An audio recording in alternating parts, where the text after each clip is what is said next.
Consumer advocates are demanding an investigation into the agency that regulates your electricity rates. And new at 1710 investigator Melissa Masiha reveals the big problem some people are already having with the agency's new president.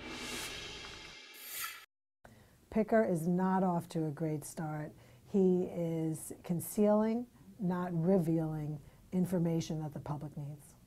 Consumer advocate attorney Maria Severson is referring to this man, Michael Picker. Picker is the new president of the California Public Utilities Commission. The CPUC has been criticized most recently for emails showing what Severson calls an inappropriate relationship between electricity companies and the CPUC's former president, Michael Peavy. In one email, a Southern California Edison executive called Peavy a dear and great friend.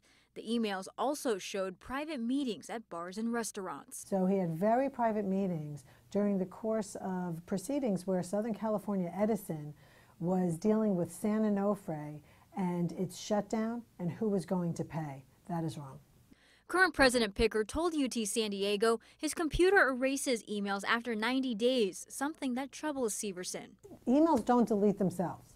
Why is it that even Peavy's emails were kept for longer than 90 days? A CPUC spokesperson released this statement to Team 10. It said in part, all of our email is collected and retained on servers. Our IT team can access CPUC email as far back as mid-2010.